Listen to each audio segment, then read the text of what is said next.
Seja bem-vindo a mais uma inserção do projeto Vida com Deus. Hoje eu, Lucas, estarei falando sobre a primeira e a segunda carta aos Tessalonicenses. Para quem não sabe, a cidade tessalônica ela é muito importante porque ela é o principal porto de entrada ali pela Península Balcânica, ali onde fica a região da Grécia. Então, uma principal entrada entre a Península Arábica, né, o Oriente Médio, com a Península Balcânica, onde ficaria a Grécia. Então, é um grande, um importante porto que liga essas duas centros comerciais, e desaguando ali no Mar Negro. Então, ela era uma grande e importante porto. Né? E por que é importante, então, ler sobre essa carta, o que ela impacta a nós hoje e o que ela fala no passado? Essa carta ela tem muitos elementos próprios, como a primeira carta de Tessalônica,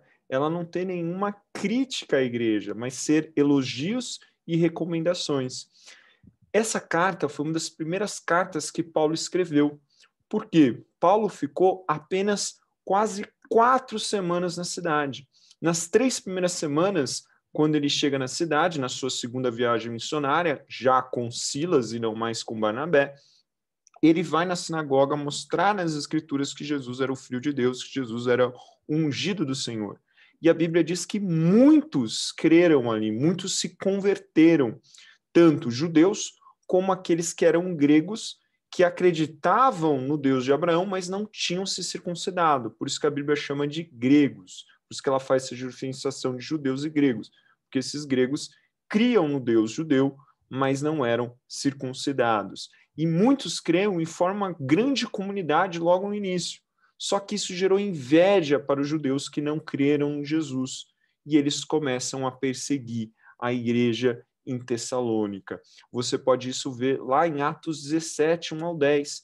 E conta que esses judeus vão perseguir a igreja por 3 motivos. Eles vão levar os cristãos à assembleia da cidade. Por ele dizer que eles são arruaceiros, que estão gerando desordem.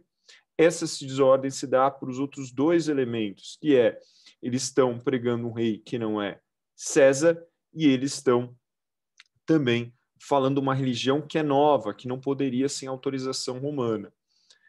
Esses judeus, então, eles tentam achar Paulo, ele estava já na casa de Jason, não estava mais falando a palavra na sinagoga, só que acontece, eles não acham Paulo e Silas lá, os irmãos conseguem escondê-los, mas eles levam o dono da casa, Jason, para ser inquirido, né? E ele acaba sendo preso por fazer parte disso.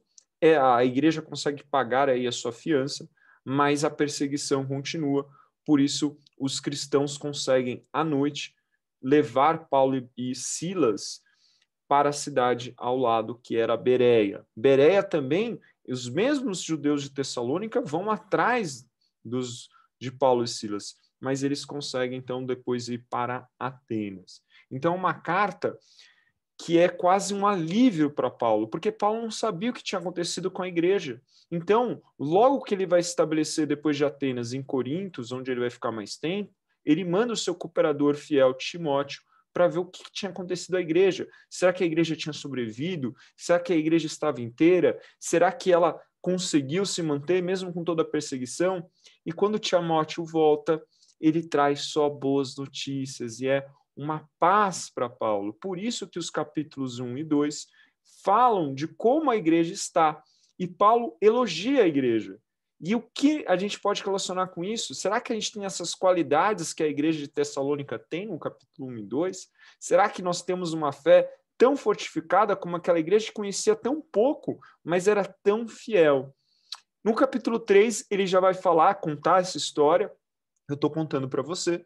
E nos capítulos 4 e 5, Paulo vai recomendar aos irmãos não se perderem na fé, a eles crerem que a esperança vem de Deus e não de governos humanos. Ele fala sobre a vinda do Senhor e sobre a eternidade, para tentar dar esperança aos irmãos.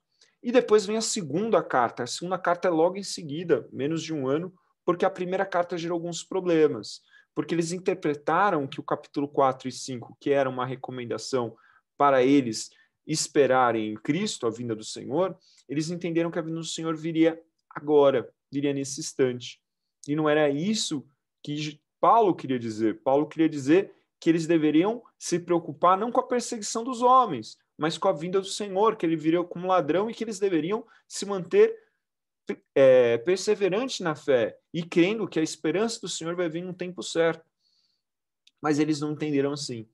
E isso começou a gerar problemas na igreja, discussões teológicas e mais. Algumas pessoas até pararam de trabalhar, porque o Senhor virá, então para que eu preciso trabalhar? Para que eu preciso produzir? Isso gerou desordem na igreja. Por isso vem a segunda carta de Tessalonicenses, com 3 capítulos, o primeiro a saudação e o capítulo 2 falando. Né? Paulo vai estar se explicando, dizendo, olha, vocês entenderam errado. Eu não falei que a vinda do Senhor agora, eu falei que vocês deveriam estar preparados, prontos, à espreita, esperando sua fé no Senhor, e não que ele viria agora. Né? E aí ele traz isso no capítulo 2, e ele fala, olha, para ter os fins dos tempos, antes viria a apostasia e o homem do pecado, se a gente pegar o termo de Apocalipse, a besta. Né? Isso não havia acontecido, então não era agora.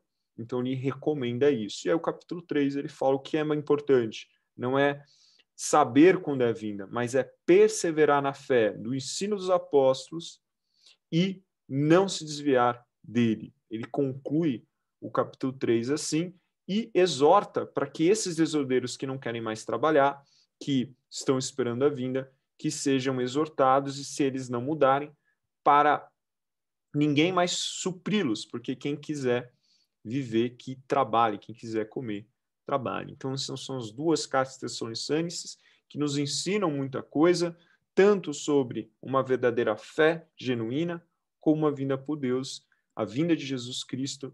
Então, é muito importante para a nossa consolidação da fé. E a gente pode fazer vários paralelos da igreja de hoje, que muitas vezes a gente, sofrendo as primeiras perseguições, abandona a fé, e essa igreja não abandonou. É um exemplo para a gente persistir e ter resiliência e ter a esperança no Senhor. Tá bom? Então, até a próxima. Espero que vocês tenham gostado. Não deixem de perder a leitura do livro de Tessalonicenses e continuar o programa, o projeto Vida com Deus. Abraço.